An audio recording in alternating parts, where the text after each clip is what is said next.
Hello, dear friends. This is Wisdom for the Spiritist Practitioner, and this is day 35. What an achievement for all of us. We've been in this journey to learn more about how to be a better Spiritist Practitioner. And the good spirits, they never abandon us. They're always with us, giving us what we need to achieve these goals that are noble, sublime, and loving.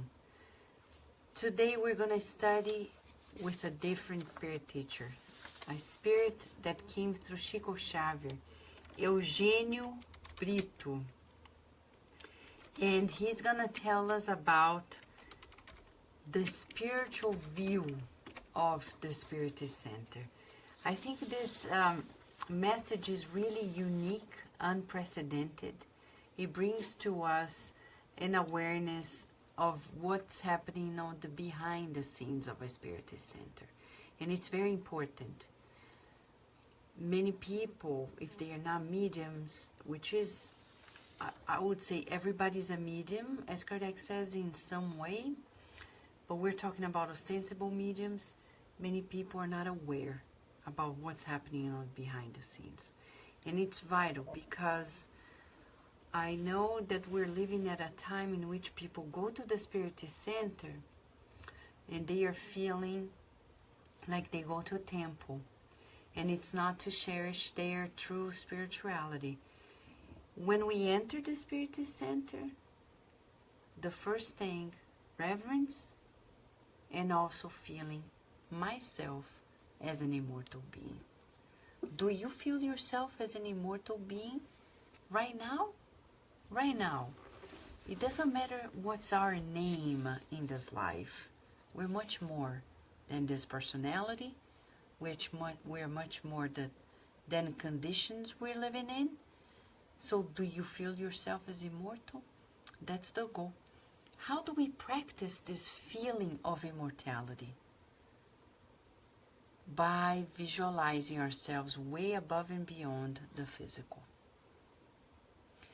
So Eugênio Brito, as a spirit, illuminated spirit, through the team of Emmanuel, through Chico Xavier the medium, comes to us to deliver a unique view of the behind the scenes of the Spiritist Center. Right? So this is what we're going to do today. I'm going to read the message first, and then we're going to talk. For those who can stay longer, we're going to talk about the message. We're going to study together. And then say hi to the community, to this beautiful family. Spiritual Vision of a Spiritist Center. Eugênio S. Vitor. He begins by mentioning the goal. However, satisfying our essential objective, we will take the minutes we have to tell you somehow about the spectrum of our activities. As it happens to other sanctuaries of faith, guided by the devotion to the good, to which the higher plan keeps working, and selfless assistance teams, our house, consecrated to spirituality, is today a small but expressive port of aid erected as an emergency room.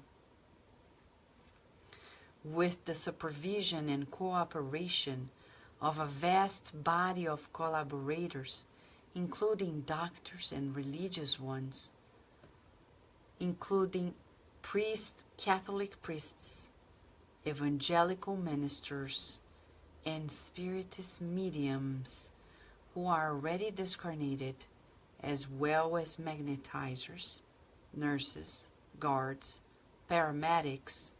We have various tasks of permanent nature.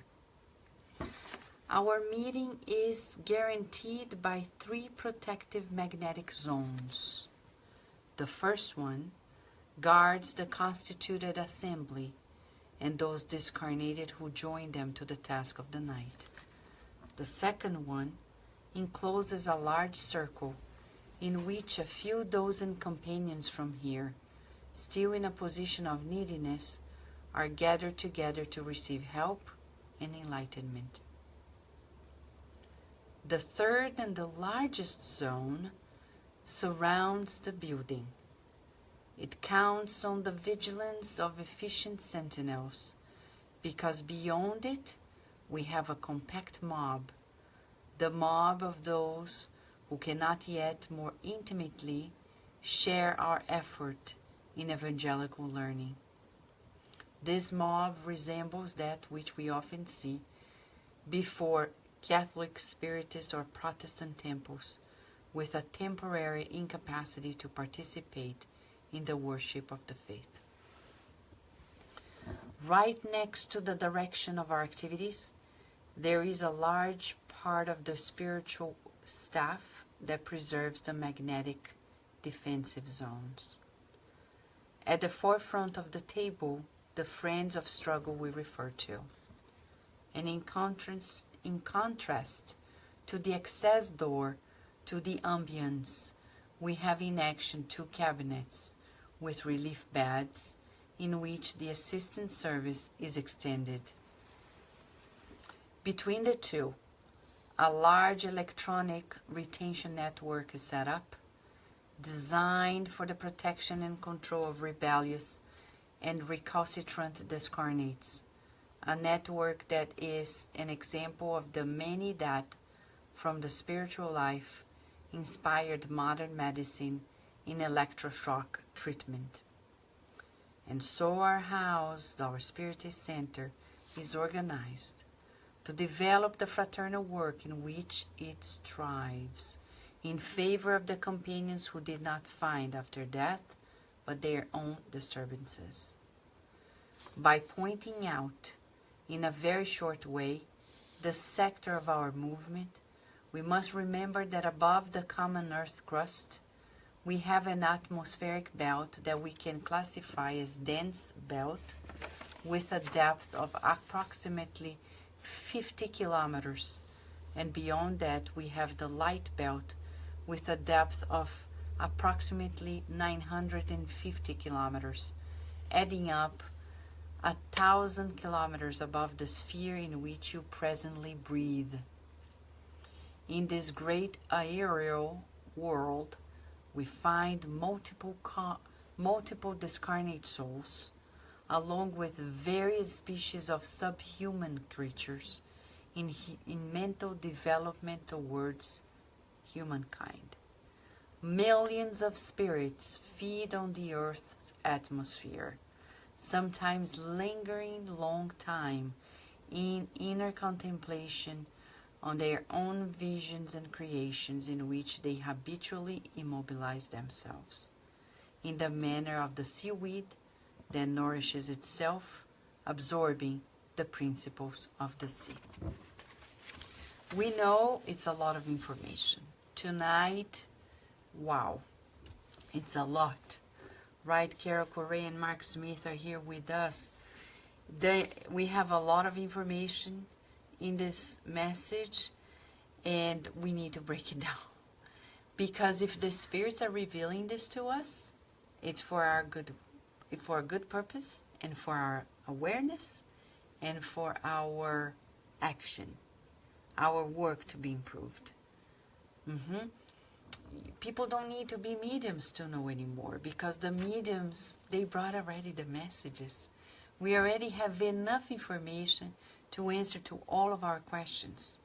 And here in this specific message, the spiritual vision of a Spiritist Center, Eugênio Brito, through Chico Xavier, from the book Educandário de Luz, breaks down news probably we haven't heard before. So I'm going to go back to rescue these elements, okay? But before we go there, let us acknowledge each other's presences, right? Teresa Catapano is here with us, Lívia Moraes, Rihanna and Nico, Pérola Bronze, Lé Severo, Karina Alice, Sunshine. Got your email, Sunshine. I'm sending you the message of Emmanuel. Leia Severo, thank you, Leia. I know you're feeling like an immortal spirit, right, Leia? Lisa Teles, how are you? Alexandra Azevedo, how are you? Raquel Bakeshi, Raquel Murray, beautiful mom, 36 weeks. Come, beautiful baby. Teresa Filizola, how are you? Paula Andrade, John the Rose, how are you? We're just there together, the Spiritist Society of Virginia. Adilson, how are you? Bianca, how are you, beautiful Bianca? Teresa Castro, Angelita, Fraternity Without Borders. Michelle Now, how are you? And Julija. And of course, for those who are watching or listening on demand, feel our hug, our embrace. Feel yourself in this mode, in this beautiful classroom, this earthly classroom together. Let's go back. For us, no matter if we have a Spiritist center, big or small, this is a small Spiritist center. Eugênio Brito is describing to us a small Spiritist center in the spiritual realm. We're talking about a Spiritist center that is small in the material realms, but the magnitude of its works are phenomenal. He says it. He says, a small but expressive port of aid, harbor of aid. The myth that we have nowadays of small Spiritist centers, and it's a shame when, and I say this kindly, but we cannot go asking people, like, how many people are there? It doesn't matter. How many discarnates? At least 4 times as much. At least. Which means it doesn't matter the physical, how small it is. When we are working in 2 realms, multidimensionally, we just need a connection. Look at you. 1 phone, 1 instrument. Look at us. The connection. The medium, like a phone. The phone here becomes a medium, an instrument, the bridge for this interface for the connection, right? So it doesn't matter. I don't need 10 mediums, 20 mediums, 300 mediums. All we need is the connection. Look at your computer, your laptop, your phone, your tablet. 1, and the connection comes through. I'm not trying to be simplistic, but reassuring us, right? That this Spirit is revealing to us through Chico Xavier about the message of these 2 realms. I will talk about Eugênio Brito at the end, Teresa, okay? Because this message is so long. Right, Patricia Miranda, Rudy is present, Silvio Otero. But this message tells us about an emergency room. So let us focus on this, an emergency room. If you've been to an emergency room as a practitioner, a provider, or as a patient, you know what we're talking about. A lot of movement, a lot of work, and this is what the Spiritist groups become, right? Do you feel it, friend? We need to pause, because knowing without feeling does not create this wisdom. The wisdom comes when we know and feel. We need It's not enough to know, Jesus said to Nicodemus. We need to know.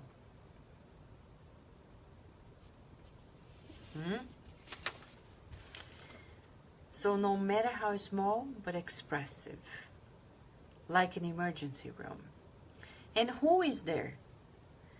There is supervision of a vast body of collaborators. Small group in the physical. But then, of course, Eugenio Brito is revealing this about Chico Xavier's group at the time. But they are publishing because it's kind of the rule if there is a serious and committed Spiritist group. So he says the condition here, okay, is about doing the good, the devotion to the good. So he says, who is there? Doctors, religious people like Catholic priests, evangelical ministers, and Spiritist mediums who are discarnated.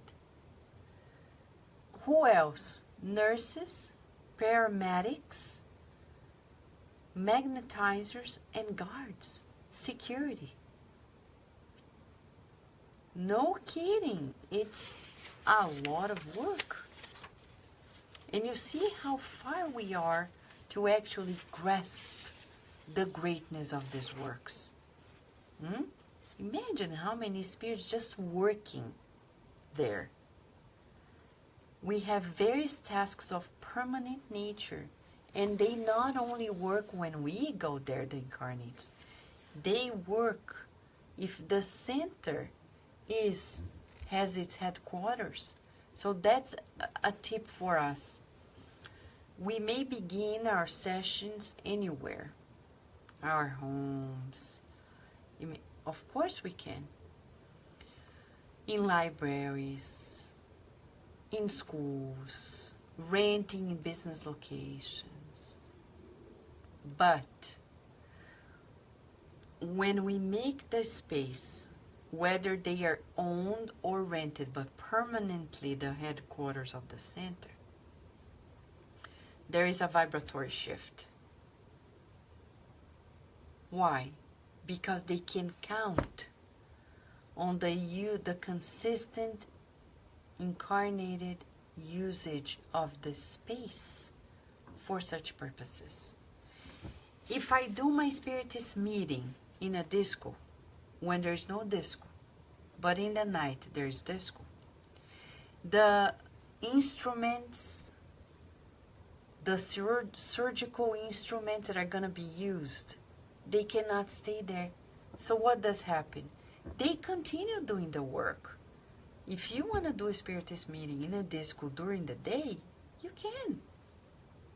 And the spirits are going to help if it's for the good purpose. But they won't be able to really permanently work there in the same fashion that they would work in a place that is solely dedicated for the Spiritist meetings. Day and night, night and day. Because of the sensitivity of the apparatuses that they're going to implement connected to the chairs of the audience, where true surgeries happen.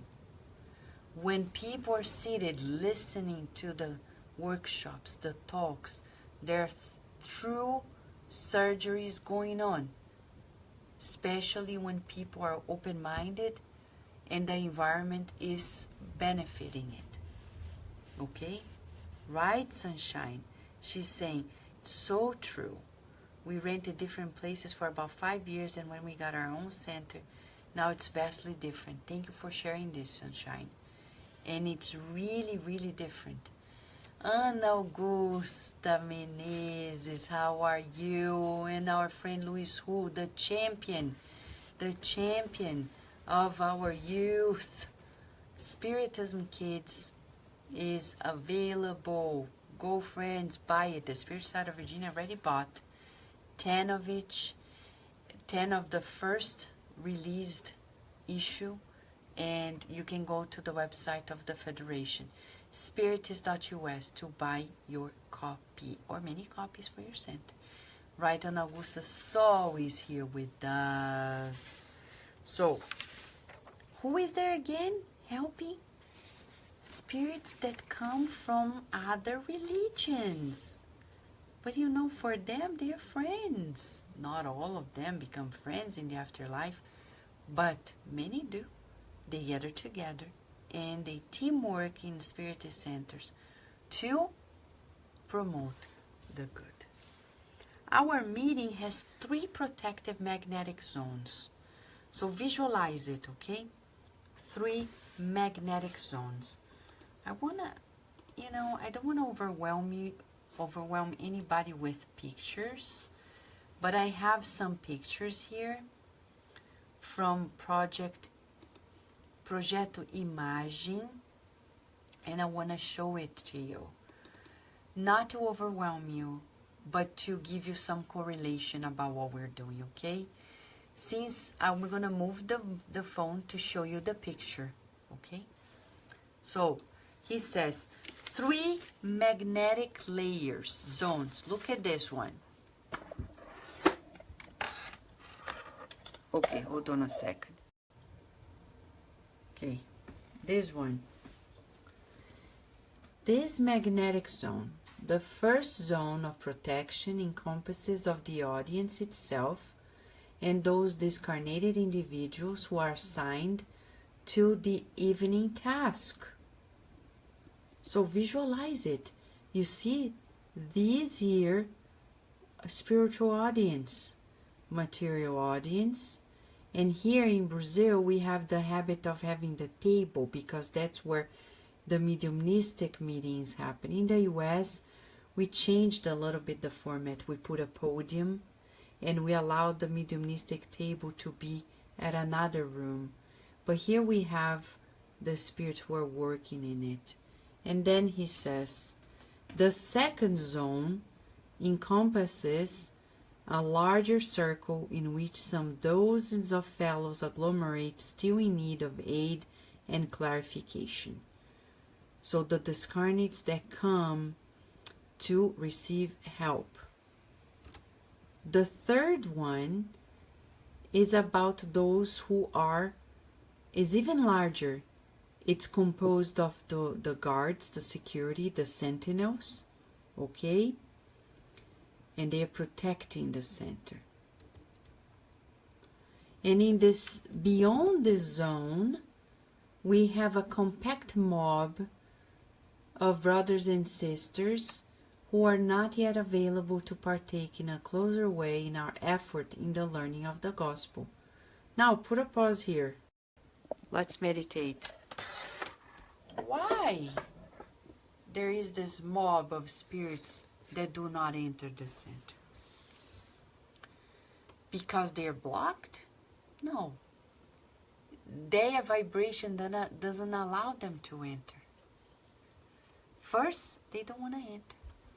If I come to the center and those who obsess me, they are magnetically not matching the vibratory code, they stay outside. But you know the beauty of it all? Andre Lewis and other books explains to us. There are speakers that are put outside the Spiritist Center, even screens to project. And though they don't enter, they are able to watch and listen to what is being said, to give them an opportunity to receive some help. But that's also the reason why we often leave the center. And a funny voice may come to us and say precisely the words of what we were listening, but trying to argue about it. You know, voices like, yeah, it's very beautiful, this thing about peace, but you know, we are on the earth. So, peace on earth is still an illusion.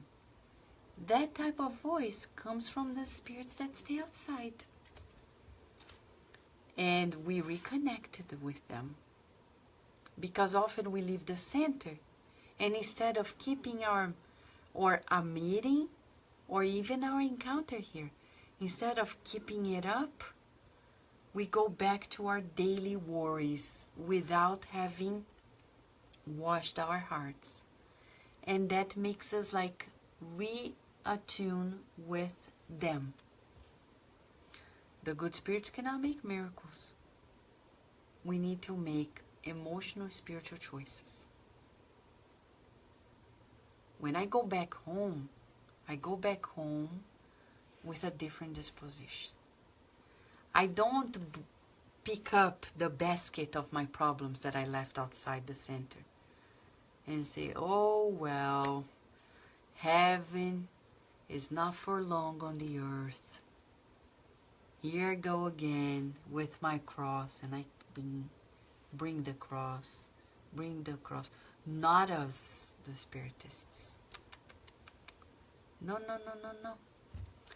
I don't need that. You don't need that. We don't need that. Leave the center. Joy to the world, the Lord is come. We know Jesus is with us. Like tonight we were studying with our friends Paloma and Luciana, the hierarchy of spirits. And at the end, we observed that we have spirits that are ahead of us, always.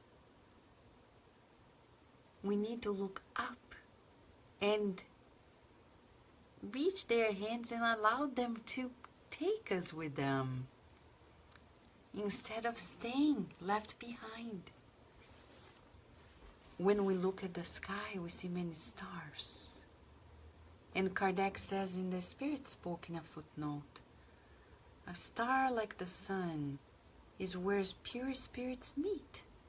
So when you look up and you see stars, how many pure loving spirits.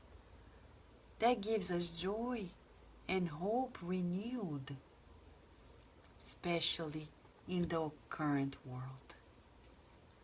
Troubled, challenged, we are going through an exam phase on the earth. Exams are not easy. We need our full focus, our full attention. But that's the goal. Soon it's gonna pass. And hopefully, we're all together gonna graduate. Take our hats and say, we made it finally after millennia, repeating the test. This is not the first time we're being tested. No. An exam, like when you go to school, the finals, they are a summation of it all. So we've been tested already, but now we're sealing it, the knowledge. Okay? So let's rejoice. Nothing is new. We know it. We can repeat it. We can do it and succeed. Right? Lívia Moraes is asking, I wonder, she was just thinking about magnetism. We will go back there. Márcia Margarida, how are you? Paul Andrade is wondering how spirits from Eastern religions engage with Spiritism, such as Buddhists, Hindus. It depends more on the community where you're living in, Paula, and the attendees as well that are connected to it. So spirits of Eastern religions also partake. In Brazil, especially in Minas Gerais, in the center of Chico Xavier as described here, we understand why we have more Christian religious collaborators coming in instead of other Eastern religions. Why? Because of the composition of the crowds. Now in the United States, depending on where you're living in, you may receive the assistance of spirits of Eastern religions too. Right? So that's a possibility too, and that's actually a reality. Hello, Justina Martiri, how are you? So let's go back here. 3 magnetic layers, and the third one being the ones who are there and they are not able to get in. And he says to us, right next to the direction of our activities, there is a large part of the spiritual staff that preserves the magnetic defense lines. So look at this picture just to give you some idea. Look at this. Okay, in Spiritist centers in Brazil, we have the table instead of the podium. And here are the discarnate spirits that are working on the preparation. So this is one of the lines of work. And they are preparing the magnetic defensive lines. They are preparing for the presentation. They have several apparatuses to make sure that everything happens. And the opposite side of the entrance door, we have offices with, because it's emergency room, with relief beds. Like when you enter an emergency room, there is a care service there that is extended opposite to the entrance door. Okay? So visualize it in your center, in your group. And between the two, there is a large electronic network of containment designed for the shelter and control of rebellious and difficult discarnates, like the ones that obsess alcoholic drug addicts. Okay? These are drawings from the same project that come from the book that we've studied already, I Came Back, by Brother Jacob. These type of spirits may be rescued in a center, but they need to be contained, okay, in a different type of cell. And then visualizing the earth crust, they describe to us, okay, they describe to us the extent of their activities, and they say 1,000 kilometers above the earth crust is where we're gonna find multiple discarnate souls, including subhuman creatures that are still working towards becoming human. And millions of spirits feed themselves of the Earth's atmosphere, and they often take a long time in their own inner cultivations. Let's go back here to some other elements. Okay, some other elements here we can't forget. We're talking about a different range of emotional status on these spirits. They are like, just like us, because we're spirits. If you talk to a psychologist, to a psychiatrist, they're gonna reveal to us the range, the diversity of emotional states, personalities, types, etc. It's no different with the discarnates. But here they add these subhuman spirits. What is it? Spirits that are not human yet. When we study evolution of spirits, we talk about them doing internships in different kingdoms, the plant kingdom, the animal kingdom, and then between the animal kingdom and the human kingdom, there is the transition. Andre Luiz talks about it in the book Evolution into Worlds. Those are also connected to the earth. On the earth, we have a range of spirits that are evolving here. Those who are very evolved and those who are still subhuman. No wonder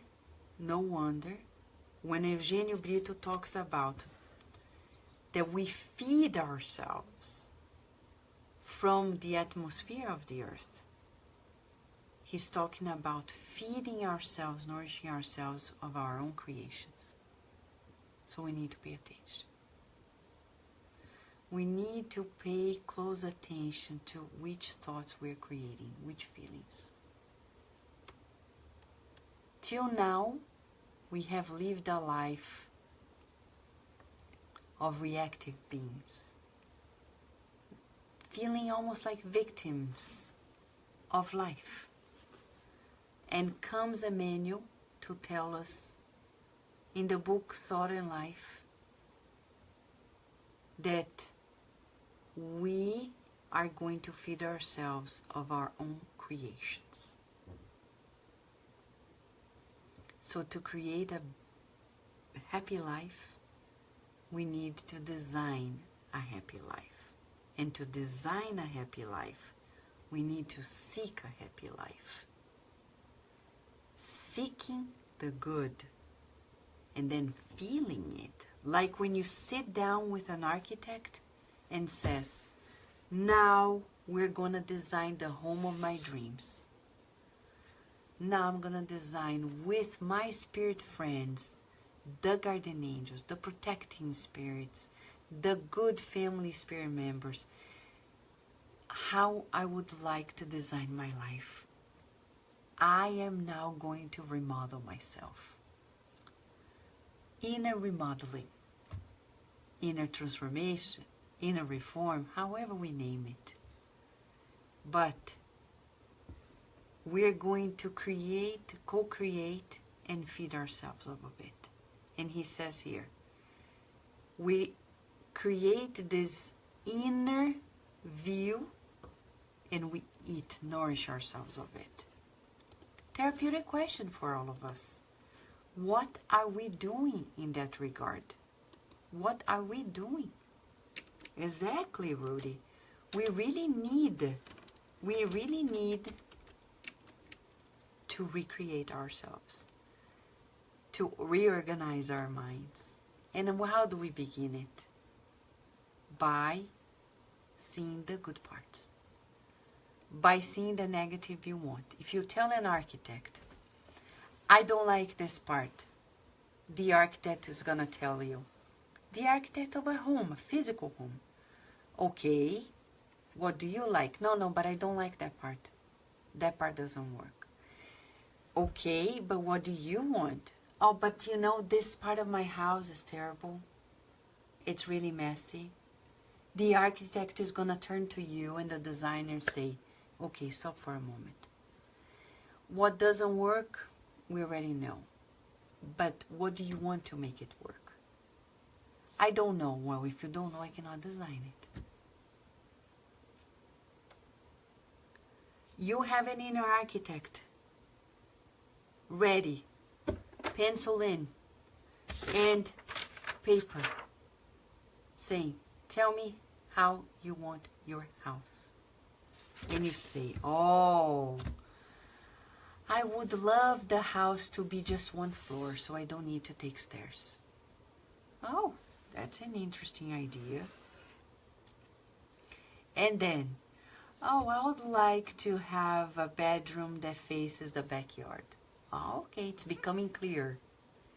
Then, in our case, how do you want to see yourself? You want to see yourself. Qualities. I see myself, you're remodeling, patient, tolerant, kind and loving. People come and they're desperate and I'm very peaceful. And I reach out to people even before they come to me. I wake up every day feeling recharged. I go to sleep feeling relieved that I've done my best. You're writing down how you want to be. A child of God, reincarnated to learn to do good. And what good is this? The good that is right in front of us. So it's important for us to give ourselves an opportunity to remodel our inner house. And depending on that remodeling, we're going to make connections. If you want a house that is pink, people who like pink are going to knock at your door. Oh, they will. If you put a banner outside of your door saying hope, hope, it's going to make people who like hope knock at the door and say, you know, I was just thinking the other day, maybe I should put this sign of hope on, you know, the external part of my door. And you know, you just made me realize, why not do it now? So we are going to make connections. The choices we make. What choices are we making every day? If I criticize myself all the time, I'm going to find people who will criticize me all the time. So there is an inner voice of lack of self-approval. And here, we really need to verify. When something happens in our lives, we ask ourselves, where am I attracting this? Where? Because there is a reason. If not in this life, in a previous life. So what is the lesson I need to learn?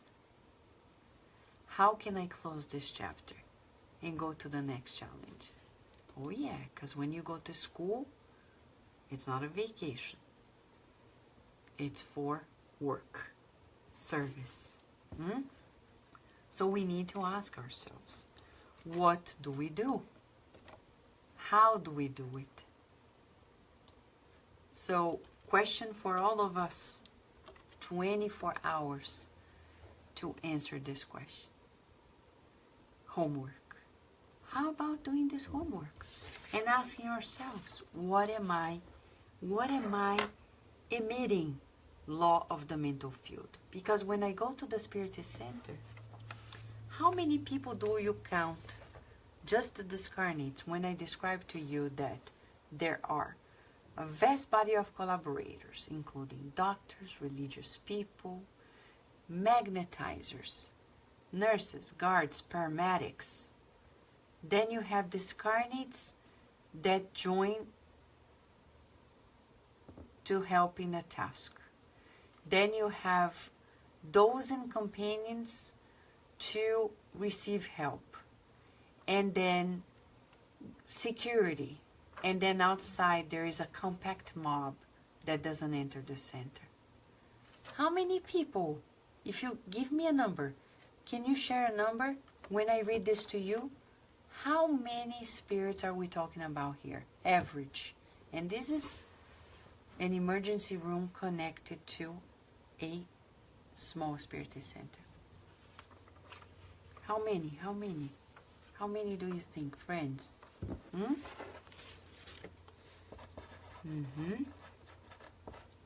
Waiting. Hello, Rita Araújo. How are you? And you see, Lívia Moraes, when we talked about magnetizers, we're talking about those spirits who are in charge of the beautiful services of the passes. Okay? So it's a specialty. There's a group of spirits that is specialized in that regard. So it's very, very unique for us.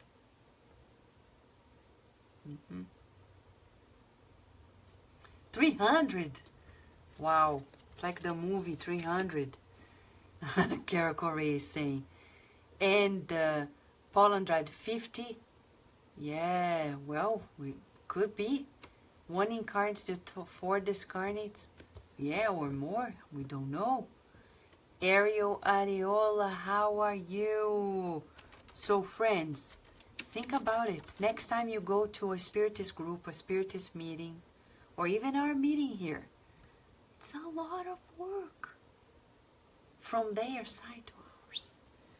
And if we don't partake in these works with consciousness, we cannot help. So when we enter Spiritist Center, it's not only about mingling with our friends and colleagues, it's about saying, it's almost like, let's work together with the group of spirits. Let's learn with them and help. We make it less personal. It becomes easier. We, the practitioners, cannot be the needy ones. Though we have our needs. But between having needs and being needy, there is an abyss of difference. Right? So we need to ask ourselves, what is this that we are doing there? Boosting our awareness.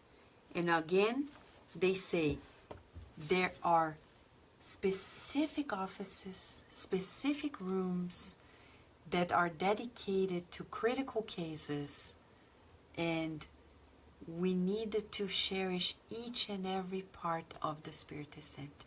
That's why we cannot eat in the same room where we do the conference or mediumistic meetings. Or why? We shall not, because the vibrations are different. We're talking about a habit of the physical and a place that is used for the spiritual. So we need to separate it out. Okay? No eating or drinking, but the water we drink in the rooms where we do the spiritual works. So Souls is saying, I know for sure right now that there are a lot of discarnate spirits here with me listening to you. I hope good ones. If not, let's call Mr. Sun, huh? Oh, Mr. Sun, Sun, Mr. Golden Sun, please shine down on us and on them. Mr. Sun, oh, Mr. Sun, Sun, Mr. Golden Sun, please shine down on us. So friends, this message is deep, gives us deep details. What do we need to do with this? Be more conscientious. Number one, next time we go to a Spiritist meeting, prepare better. Number two, be reverent. Can you imagine, when you clean your house and your family comes in and you're like, oh my gosh, I've just cleaned it. And everything's already like out of place. The floor is dirty again. The dish is already piling up. The laundry room is already piling up. And you're like, oh no. They're not going to say oh no, but they're not going to be able to do much if we go in and we're not aware. We, the Spiritist practitioners. And the attitude of Spiritist practitioners in their reverence, in their unity and harmony, is going to inspire the same in the attendees of both realms. Right? So, that's number two, reverence. Number three, when we are there, forget about what we need. Keep asking in the back of your mind. Let's keep asking in the back of our minds, how can I help? How can I help? When you enter stores, well, ancient times, nowadays we don't have it that much, but you used to get into a shop or a store and people would say, how can I help you? How can I help you? How can I help you? That should be our attitude when we enter the center. Look at each other as practitioners and observe how they can be helped. And ask this, how can I help? How can I help? How can I help? And observe, how can I help? And sometimes help means being quiet, silent, praying, vibrating.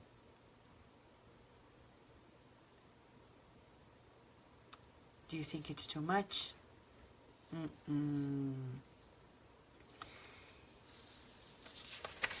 The key here is about the many spirits who are troubled and need this help. It's an emergency room. And any emergency room needs preparedness, needs equipment, needs resources, needs awareness. When we come back tomorrow in a short message like this, Emmanuel is going to tell us about disobsession works, spirit release therapy in the Spiritist Center, which is key for the emergency room services. So tomorrow we're going to funnel into new understanding, and the more we deepen it, the more we become responsible to multiply it. Okay? Yes, Paul Andrade, it's about lecture, discipline, disciplining ourselves, but it's worthwhile. It's about emotional management, spiritual management, and teamwork efforts. After all, we're co-creators. We are the children of God. We are the children of God. We've reincarnated together to learn and do the good. Thank you, friends, and until tomorrow, thank you very much.